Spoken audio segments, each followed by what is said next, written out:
पाकिस्तान के अलावा भारत में भी कुछ लोग ये कहने लगे हैं कि भारत पाकिस्तान पर जवाबी कार्रवाई नहीं कर पाएगा। इन लोगों का मानना है कि जब पहलगाम अटैक के 10 दिन बाद कोई एक्शन, सैन्य एक्शन नहीं हुआ, मिलिट्री एक्शन नहीं हुआ, तो अब क्या लेगा, मतलब आने वाले वक्त में आखिर कैसे ये सब होगा।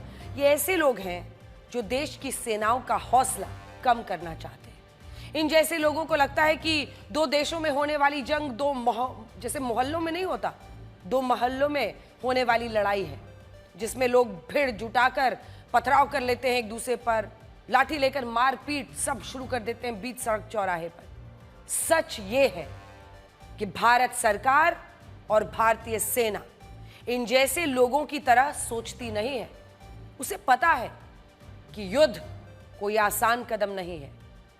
एक बार अगर इस रास्ते पर आगे बढ़ गए तो कहां तक जाएंगे ये आपको पहले से तय करना होता है। इसीलिए भारत पाकिस्तान को आर्ट ऑफ वॉर से अभी से ललकार रहा है, हरा रहा है, घेर रहा है। युद्ध कला पर एक बहुत मशहूर किताब है, जरा उसके बारे में आपको आज बताना चाहते हैं। इसका नाम है आर्ट ऑफ वॉर। यह किताब करीब बहुत पुरानी 2500 साल पहले लिखी गई थी और इसके लेखक थे चाइना के एक जनरल सुन त्सु। अब देखिए, भारत ने पहलगाम हमले के बाद अभी तक जो कदम उठाए हैं उसकी झलक इस किताब में लिखी गई कुछ बातों से बहुत हद तक मिलती जुलती है। सुन त्सु का कहना था कि युद्ध की सर्वोच्च कला है बिना लड़े ही दुश्मन को परास्त करना। और भारत ने अभी तक पाकिस्तान पर कोई सीधा हमला नहीं किया, बल्कि सिंधु जल संधि स्थगित कर दी, एयर स्पेस बंद कर दिया, यानी हवा पानी दोनों बंद, अटारी बॉर्डर बंद कर दिया, व्यापार बंद कर दिया। ये ऐसे कदम है जिनसे पाकिस्तान बिना लड़े ही घुटने पर आने लगा है। अभी से ही उधर से गुहार लगाया जा रहा है कि हम पे हमला ना हो। देश का विपक्ष चाहता है कि भारत सरकार संसद का विशेष सत्र बुलवाए और ये बताए कि वो पाकिस्तान के खिलाफ क्या क्या एक्शन लेने वाले हैं। सुन त्सु ने अपनी किताब में जो लिखा है ये सभी लोगों को सुनना चाहिए। युद्ध की योजनाओं को हमेशा छिपा कर रखो और जब आगे बढ़ो तो वज्र की तरह गिरो। भारतीय सेना भी अपनी रणनीतिक योजनाओं के बारे में किसी को नहीं बताना चाहेगी। आप सोचिए, प्रधानमंत्री नरेंद्र मोदी ने भी सेना को खुली छूट देते हुए कहा कि हमले का समय, निशाना, तारीख सब कुछ सेना को तय करना है और वो दिन आएगा जब 140 करोड़ भारतीयों को विजय का एहसास होगा। तो अगर किसी को लगता है कि भारतीय सेना पाकिस्तान पर हमला करने की योजनाओं, हमले के तरीकों या फिर टारगेट में कुछ बता देगी तो वो गलत है। लेकिन आज सवाल यह है कि भारत पाकिस्तान को जवाब आखिर कब देगा। इस सवाल का जवाब भी इसी किताब में आर्ट ऑफ वॉर में है और भारतीय सेना भी इसे जानती है। सुन त्सु ने लिखा था, जो देश जानता है कि वो कब लड़ सकता है और कब नहीं, वही जीतता है। और अगर आपके शत्रु को लगता है कि आप उनसे दूर हैं तो उसे यकीन दिलाइए कि आप उसके पास ही हैं। भारत सरकार और सेना को पता है कि वो कब लड़ सकते हैं, इसीलिए युद्ध से पहले पाकिस्तान की घेराबंदी चल रही है और भारतीय सेनाएं उसके पास ही खड़ी हैं। अब दूसरी तरफ हम आपको बताना चाहते हैं कि किस तरह से एक एक करके तस्वीर साफ हो रही है। सच ये है कि पाकिस्तान को पता भी नहीं है कि उसके साथ क्या हो रहा है। जिस तरह पुरानी हिंदी फिल्मों के क्लाइमैक्स में विलेन से कहा जाता था कि पुलिस ने उसे चारों तरफ से घेर लिया है, उसी तरह भारत ने भी युद्ध से पहले अपने विलेन पाकिस्तान की घेराबंदी कर ली है। भारत ने पाकिस्तान को रणनीतिक तरीके से, कूटनीतिक तरीके से, आर्थिक रूप से पूरी तरह से घेर लिया है। पाकिस्तान की पहली घेराबंदी सैन्य रणनीति से शुरू होती है। भारतीय सेनाओं ने सीमा पर अपनी अपनी स्थिति मजबूत कर ली है ताकि आदेश मिलने पर तुरंत सैन्य कार्रवाई हो सके। नौसेना ने समुद्र में मोर्चा संभाल लिया है। हमारा एयरक्राफ्ट कैरियर अपनी पूरी फ्लीट के साथ अरब सागर में, देखिए सागर को चीरते हुए अरब सागर में पाकिस्तान के करीब मौजूद है। थल सेना ने सीमा पर अपनी मौजूदगी बढ़ा दी है। एलओसी पर पाकिस्तान के सीज फायर वायलेशन का एक के बाद एक दनादन जवाब गोलियों से दे रही है। वायुसेना ने भी आसमान में चौकसी बढ़ा दी है। भारत ने पाकिस्तान के लिए अपना एयर स्पेस बंद कर दिया है। इसीलिए अब वायुसेना पाकिस्तान की जो हर उड़ान है उस पर नजर रख रही है ताकि उसका कोई विमान भारत में घुस ही ना पाए। पाकिस्तान की दूसरी घेराबंदी कूटनीतिक रूप से हो रही है ताकि पाकिस्तान को पूरी तरह से दुनिया से अलग थलग किया जा सके और कोई उसकी मदद करने की सामने ना आ सके।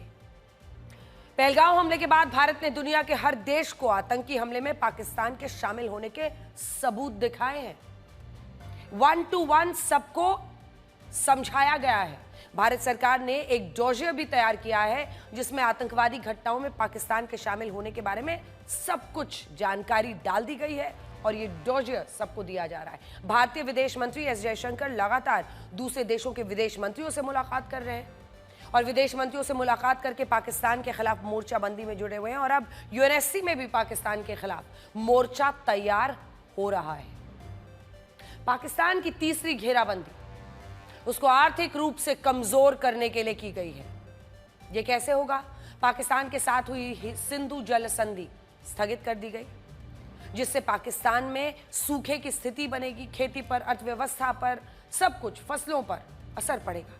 अटारी बॉर्डर को बंद कर दिया गया है। अब इस रास्ते से जितना भी व्यापार होने वाला था ये सब कुछ बंद हो जाएगा। व्यापार के बंद से पाकिस्तान को करीब 3,800 करोड़ रुपए का नुकसान हो रहा है। भारत ने पाकिस्तान के लिए अपना एयर स्पेस बंद कर दिया है। अब इसके क्या माने हैं? एयर स्पेस बंद कर दिया है, पाकिस्तान को एक लंबी दूरी तय करनी पड़ रही है जिससे हवाई यात्रा परिचालन का खर्च बढ़ गया है उनके लिए। वैसे ही इसीलिए कहते हैं कंगाली में आटा गीला। भारत ने सबसे पहले पाकिस्तान पर आर्थिक स्ट्राइक की थी, फिर उसके बाद भारत ने उस पर कूटनीतिक स्ट्राइक कर दी और अब समय है सेना की स्ट्राइक का। और संकेत तो यही मिल रहे हैं कि युद्ध के शतरंज पर बिसातें बिछ चुकी हैं।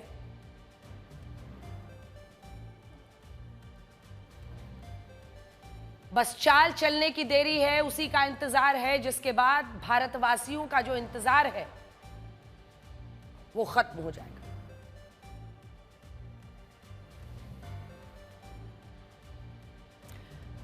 आइए बताते हैं आपको, जंग में हमले से पहले की तैयारियां बहुत जरूरी होती हैं, बड़ी होती हैं और महत्वपूर्ण होती है। और सबसे ज्यादा, युद्ध से भी ज्यादा अगर ध्यान होना चाहिए एक सबल सेना का कहीं पर तो वो तैयारियों पर होना चाहिए। तैयारी जितनी मजबूत, हमला उतना ही खतरनाक होगा। सेना ये भी अनुमान लगाकर चल रही है कि अगर पाकिस्तान से युद्ध हुआ तो ये लंबा चल सकता है, इसीलिए तैयारी पक्की होनी जरूरी है। पाकिस्तान की घेराबंदी इसी तैयारी का हिस्सा है जिसकी एक झलक अरब सागर में दिखी है। भारतीय नौसेना ने अपना एयरक्राफ्ट कैरियर आईएनएस विक्रांत को उसकी पूरी फ्लीट के साथ अरब सागर में उतार दिया है और यहां पर वो पाकिस्तान पर नजर रखे हुए हैं। अरब सागर में पाकिस्तान की उकसाने वाली जो हरकतें हैं वो भी शुरू हो गई हैं। सोचिए आप, इसीलिए उसको शांत करने के मकसद से आईएनएस विक्रांत को कई डिस्ट्रॉयर युद्धपोतों के साथ अरब सागर में उतार दिया गया है। समंदर में इस वक्त भारत और पाकिस्तान के बीच जो हलचल है उसे देखकर संकेत मिल रहे हैं कि भारत ने पाकिस्तान को समंदर में घेर लिया है और पाकिस्तान इससे परेशान होने लगा है। तो कुल मिलाकर जो बड़ी तस्वीर है, ऐसा इस बार लग रहा है कि न सिर्फ हमने अटारी बॉर्डर सील किया है बल्कि अरब सागर के रास्ते जो हमारी तैयारी है वो शायद पाकिस्तान के लिए नाक में दम करने वाली है। हम आपको अब विस्तार से बताना चाहते हैं। भारत और पाकिस्तान दोनों की नौसेना अरब सागर में एक दूसरे के आमने सामने है और दोनों के बीच में जो दूरी है वो करीब करीब 85 नॉटिकल माइल की है। ये देखिए, अब इसको जब आप देखेंगे, ये हम आपको पूरी दिखा रहे हैं दूरी 85। यहां पर पाकिस्तान की जो नौसेना है वो युद्धाभ्यास करती है। ये ग्रीन नोटिफिकेशन जो उन्होंने आगे बढ़ा दिया है 2 मई से, उसकी भी वजह जानिए, क्योंकि 3 मई तक भारत कर रहा था। जैसे ही पता चला कि भारतीय नौसेना यहां पर 3 मई तक कर रही है, उन्होंने भी पहले 27 अप्रैल तक करने वाले थे, फौरन एक्सटेंड कर दिया और 2 मई तक कर दिया। यहां पर पाकिस्तान की जो नौसेना है, ये पूरा आप देख रहे हैं अरेबियन सी या अरब सागर है, वो प्रैक्टिस करते हैं और यहां पर भारतीय सेना करती है। ये तीनों जो देख रहे हैं आप 1 2 3 4, ये चारों जो ये पूरा गुजरात में कच्छ के इलाके से जुड़े हुआ आप हिस्सा देख रहे हैं, यहीं पर 1 2 3 4 ये तमाम जगह है जहां पर भारतीय नौसेना अपना प्रैक्टिस करती है। तो कुल मिलाकर अगर आप देखिए दोनों के बीच की दूरी वही 85 नॉटिकल माइल्स है। देखा जाए तो ये स्थिति शांतिकाल की स्थिति तो नहीं कही जा सकती है। भारत और पाकिस्तान की नौसेनाओं ने लगभग एक ही समय पर अरब सागर में युद्धाभ्यास का ऐलान किया। इस वजह से दोनों नौसेनाओं के युद्धपोत अपने अपने समुद्री क्षेत्र में रहकर एक दूसरे की सीमाओं के पास खड़े हैं, बहुत करीब आ चुके हैं, 85 नॉटिकल माइल्स। ये जो 4 बॉक्सेस आप देख रहे हैं, जैसा कि हमने आपको बताया हरे रंग के, वो भारतीय नौसेना के युद्धपोतों की स्थिति है। ये हिस्सा भारतीय समुद्री क्षेत्र का ही है, लेकिन पाकिस्तान की जो समुद्री सीमा है उसके करीब है। इससे कुछ ही दूरी पर आपको एक और बॉक्स नजर आ रहा है जो हम बता रहे हैं आपको। ये पाकिस्तानी युद्धपोत की लोकेशन है, ये वाला देखिए, और यहीं पर बीच में जो दूरी है वो आपने देख लिया है। तो कुल मिलाकर ये तस्वीर है अरब सागर में, यही है। और अब सवाल यह है कि आखिर दोनों ही नौसेनाओं यहां पर क्या कर रही हैं। तो अब हम तस्वीरें आपको दिखा रहे हैं और बता रहे हैं 22 अप्रैल को पहलगांव में हुए आतंकी हमले के बाद आईएनएस विक्रांत की पूरी फ्लीट को भारत ने अब अरब सागर में ही तैनात कर दिया था। इसके अलावा भारत ने यहां अपनी मिसाइलों का युद्धाभ्यास भी शुरू कर दिया था। पाकिस्तान को डर है कि भारत उन पर हमला कर सकता है, इसीलिए उसने जोश जोश में अपने युद्धपोतों को भी भारत की समुद्री सीमाओं के नजदीक तैनात कर दिया। भारत ने पड़ोसी जो देश हैं उनको अपने युद्धाभ्यास का ग्रीन नोटिफिकेशन जारी किया था। भारत उन्हें बताया था कि हम 30 अप्रैल से 3 मई तक अपने समुद्री क्षेत्र में युद्धाभ्यास करेंगे।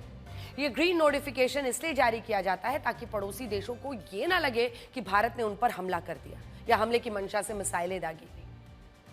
अब देखिए, भारत के इस युद्धाभ्यास से पाकिस्तानी सेना में इतना खौफ था कि उसने भी भारत की नकल करते हुए पिछले कुछ दिनों में 4 ग्रीन नोटिफिकेशंस जारी कर दिए। उसने सबसे पहले 26-27 अप्रैल को युद्धाभ्यास के बारे में बताया था, फिर उसके बाद उसने एक और नोटिफिकेशन जारी कर दिया और कहा कि अब हम 30 अप्रैल से 2 मई तक युद्धाभ्यास करेंगे। उसे मालूम था कि भारत भी इन्हीं तारीखों पर युद्धाभ्यास करने वाला है। अगर आप मैप पर देखेंगे तो पाकिस्तान ने युद्धाभ्यास की पहली जानकारी जब दी थी तब उसकी लोकेशन कुछ और थी, और फिर बाद में देखिए जब दूसरी जानकारी दी तब लोकेशन कुछ और है। अब खबर है कि पाकिस्तान ने एक बार फिर से नोटिफिकेशन जारी करके बताया है कि वो युद्धाभ्यास की तारीख 1 दिन के लिए और बढ़ा रहा है। आमतौर पर अगर आप देखिएगा तो सेनाएं युद्धाभ्यास के दौरान दुश्मन पर हमला करने और पलटवार करने जैसी प्रैक्टिस करती हैं। इसमें गोलियां चलाई जाती हैं, इसमें टैंक से फायर होते हैं, मिसाइलें दागी जाती हैं। भारतीय सेना इस बात से हैरान है, जो सुनकर आप भी घर में हैरान हो जाएंगे। भारतीय सेना इस बात से हैरान है कि पाकिस्तान की नौसेना ने अपने युद्धाभ्यास में एक भी मिसाइल ही नहीं दागी है। ऐसा लग रहा है कि जैसे पाकिस्तानी नौसेना के पास युद्ध के जो साजो सामान की इतनी कमी है कि अभ्यास के लिए उनके पास 2 से 4 मिसाइलें भी नहीं है। ये तो उनकी हालत है। भारतीय नौसेना पाकिस्तानी सेना की एक छोटी सी गलती का इंतजार कर रही है और इसीलिए एयरक्राफ्ट कैरियर आईएनएस विक्रांत लड़ाकू युद्धपोतों की पूरी फ्लीट के साथ वहां पर मौजूद है। भारतीय नौसेना पिछले कुछ दिनों से एंटी शिप और एंटी एयरक्राफ्ट फायरिंग की प्रैक्टिस भी कर रही है और इसी वजह से पाकिस्तान में एक डर है। रातों को जागता है पाकिस्तान, जागते हैं पाकिस्तान के मंत्री, जागती है उनकी सरकार। भारतीय नौसेना ने निपटने के लिए पाकिस्तान से कराची एयरबेस पर 25 फाइटर जेट्स तैनात किए हैं ताकि हमले की स्थिति में वो भारत से निपट सके। ये वही फाइटर जेट है जो उसे कहां से मिले? चीन। इसमें ज्यादा कुछ गैस करने का होता नहीं है। एक वही मुल्क है जिससे वो भीख मांगता है और वो बार बार देता रहता है।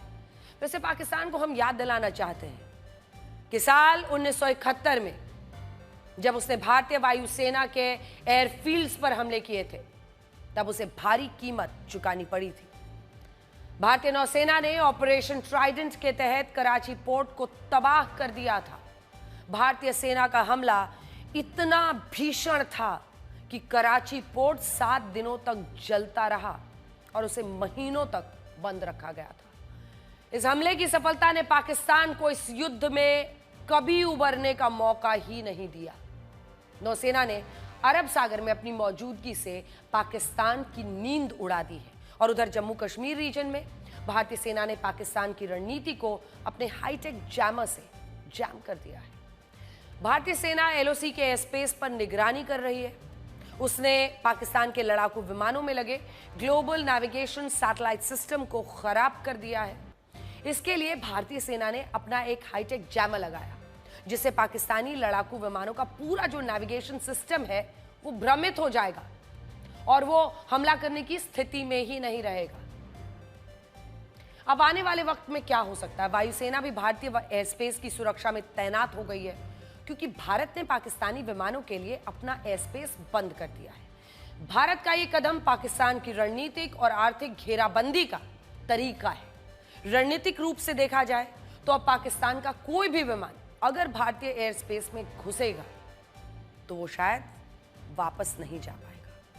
और देखिए, अगर आर्थिक रूप से देखा जाए तो इस कदम से पाकिस्तान को हर दिन करोड़ों करोड़ रुपए का नुकसान भी तो हो रहा है। भारत से व्यापार बंद होने पर पाकिस्तान को अगर आप देखिए तो हर दिन करोड़ों रुपए का नुकसान होता है। अब भारत ने अपना एयर स्पेस भी बंद कर दिया है। अभी तक चीन, मलेशिया, थाईलैंड जाने के लिए आपको पाकिस्तान इंटरनेशनल एयरलाइंस जो है वो भारतीय एयर स्पेस का इस्तेमाल करती थी, लेकिन अब वो ऐसा कर नहीं पा रही हैं। अगर हम आपको मैप के जरिए समझाएं तो पाकिस्तान के लाहौर से अगर किसी व्यक्ति को मलेशिया के कुआलालंपुर जाना है तो वो पाकिस्तान इंटरनेशनल एयरलाइंस उसे भारत से होते हुए मंजिल तक पहुंचाती थी और इस यात्रा में लगते थे करीब 5.5 घंटे के आसपास। लेकिन अब आप देखिए कि नया रूट क्या हो गया है। नए रूट में लाहौर से उड़ान भरने वाली जो फ्लाइट है वो चीन, लाओस, थाईलैंड होते हुए मलेशिया के कुआलालंपुर पहुंचाया जाएगा और अब यात्रा 8.5 घंटे तक इसमें लगेंगे। इससे यात्रा में समय भी ज्यादा लगेगा, पैसा भी ज्यादा खर्च होगा। पाकिस्तान को नए रूट से ट्रैवल करने की वजह से हर दिन 4 करोड़ रुपए का नुकसान होगा। यानी अगर ये स्थिति महीने भर चली तो उसे 100 करोड़ रुपए से ज्यादा का तो डैमेज ही हो जाएगा, लॉस हो जाएगा। भारत ने पाकिस्तान को बड़ा आर्थिक नुकसान पहुंचाया है, लेकिन क्या आपको मालूम है कि पाकिस्तान ने भारत से टकराव के चक्कर में खुद अपने ही पैर पर, कोई बड़ी बात नहीं है उनके लिए, खुद अपने ही पैर पर कुल्हाड़ी मार ली है। तो एक बार मैप आ गया है, आपको बता ही देते हैं। पाकिस्तान की कमर तोड़ने की जो तैयारी है, जो पाकिस्तान इंटरनेशनल एयरलाइंस का विमान पहले जाता था भारत के जरिए पहुंचता था मलेशिया तक, अब उसे कैसे चीन, म्यांमार, थाईलैंड होते हुए वो मलेशिया पहुंचेगा। लगभग 3 घंटे से ज्यादा का एक्स्ट्रा टाइम लग रहा है, ज्यादा ईंधन लगेगा, ज्यादा नुकसान लगेगा। पहलगाम हमले के बाद पाकिस्तान ने भारतीय विमानों के लिए अपना एयर स्पेस बंद कर दिया था और इस वजह से उसको मिलने वाला ओवरफ्लाइट चार्ज भी बंद।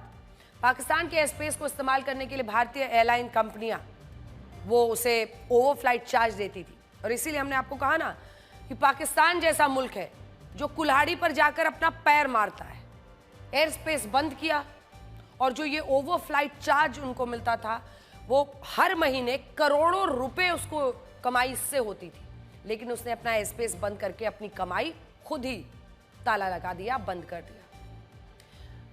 भारत से अमेरिका और यूरोप जाने वाली 100 से ज्यादा फ्लाइट्स पाकिस्तानी एयर स्पेस से होकर जाती हैं। प्रतिदिन पाकिस्तान को ओवरफ्लाइट चार्ज के तौर पर 2 करोड़ रुपए मिलते थे, जो अब बंद हो चुका है। प्रतिदिन 2 करोड़ रुपए।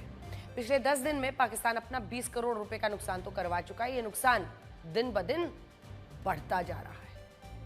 अब आते हैं कूटनीतिक।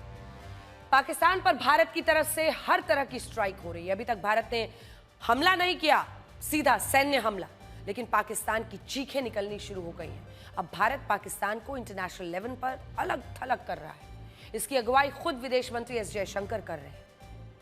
जब यह हमला हुआ तब से एस जयशंकर हर रोज लगातार एक दिन में कई विदेशी नेताओं से बात कर रहे हैं और उन्हें पाकिस्तान की आतंकी करतूतों के बारे में बता रहे हैं। इसमें सबसे ज्यादा चर्चा हो रही है अमेरिका के साथ हुई उनकी बैठक की। 22 अप्रैल को पहलगाम हमला हुआ। 23 अप्रैल को प्रधानमंत्री नरेंद्र मोदी और अमेरिकी राष्ट्रपति डोनाल्ड ट्रंप की बात हुई। फिर 1 मई को विदेश मंत्री एस जयशंकर की बात अमेरिकी विदेश मंत्री मार्को रूबियो से हुई और आज ही रक्षा मंत्री राजनाथ सिंह ने अमेरिकी रक्षा मंत्री पीट हेग्सेथ से बात की है। इस बातचीत को आप सही तरीके से देखिए, इसके बहुत मायने हैं। अगर भारत और अमेरिका के रक्षा मंत्री आपस में बात कर रहे हैं, रक्षा मंत्री राजनाथ सिंह ने अमेरिकी रक्षा मंत्री को बताया कि पाकिस्तान ग्लोबल टेररिज्म को किस तरह से बढ़ावा देता है और अब दुनिया को आतंकवाद के प्रति आंखें मूंदे रहना बंद करना होगा। अमेरिकी रक्षा मंत्री पीट हेग्सेथ ने भारत के आतंकवाद के खिलाफ लड़ाई में अमेरिका के पूर्ण समर्थन की बात दोहराई है। इसको फिर से समझिए, अमेरिका के रक्षा मंत्री पीट हेग्सेथ ने भारत की आतंकवाद के खिलाफ लड़ाई में अमेरिका के पूर्ण समर्थन की बात दोहराई। उन्होंने कहा कि अमेरिका भारत के साथ खड़ा है, भारत के आत्मरक्षा के अधिकार का समर्थन करता है।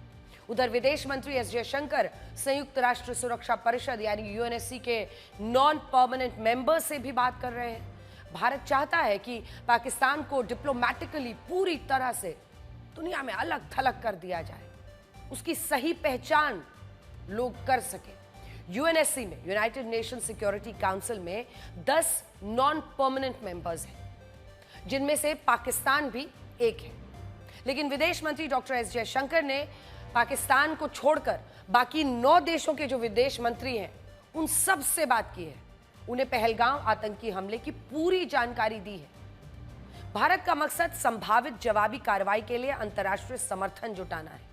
ये सब इसलिए हो रहा है ताकि दुनिया को ये मैसेज दे सकें कि जब हम पाकिस्तान में अटैक करके अपने दुश्मनों को खत्म करेंगे तो फिर दुनिया का कोई भी देश पाकिस्तान की मदद के लिए ना आए। इसीलिए विदेश मंत्री ने दक्षिण Korea, Algeria, Denmark, Greece, Guyana, Panama, Slovenia, Sierra Leone और सोमालिया के विदेश मंत्रियों से बात की। ये सारे देश इस वक्त यूएनएससी के नॉन परमानेंट मेंबर्स हैं।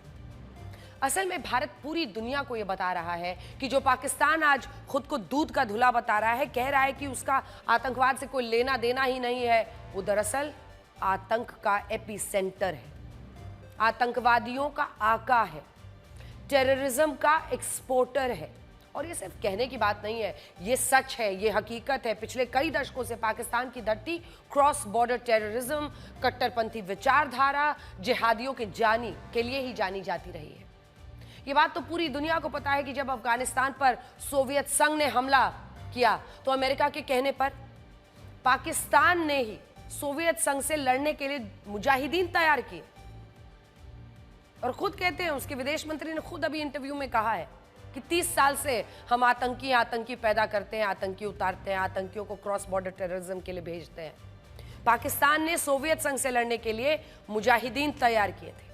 इसके बदले में पाकिस्तान को अमेरिका की तरफ से अरबों डॉलर्स मिले और ये ऑन रिकॉर्ड इमरान खान ने भी कहा है। लेकिन नतीजा ये हुआ कि सोवियत अफगान वॉर खत्म होने के बाद जिहाद खत्म नहीं हुआ। जो सांप पाले थे वो घर के अंदर ही डसने को बैठ गए। फिर 90 के दशक में पाकिस्तान ने कश्मीर में जिहाद की आग में झोंकना शुरू कर दिया, आज तक जारी है। 2008 का मुंबई का 26/11 का हमला तो पूरी दुनिया के सामने है, जिसमें पाकिस्तान से ही आतंकवादी आए थे, उनकी ट्रेनिंग पाकिस्तान में हुई थी। पाकिस्तान के आतंक का जिंदा सबूत अजमल कसाब भारत के पास था। और फिर मई 2011 में दुनिया का जो सबसे बड़ा आतंकवादी अलकायदा का जो हेड है उसामा बिन लादेन कहां मारा गया? पाकिस्तान में। उसामा बिन लादेन को एबटाबाद में अमेरिका की स्पेशल फोर्सेस ने मारा था, मार गिराया था। तो पाकिस्तान ये डिनाई कर ही नहीं सकता, इनकार नहीं कर सकता कि आतंकवाद से उसका कोई लेना देना है। कौन मानेगा? सच तो यह है कि पाकिस्तान के रक्षा मंत्री ख्वाजा आसिफ भी कुछ दिनों पहले कह चुके हैं, खुद ही टीवी इंटरव्यू में उन्होंने कहा है हम आतंक परस्त देश हैं, आतंकी है, खुद ही बोला, आप ही सुनिए।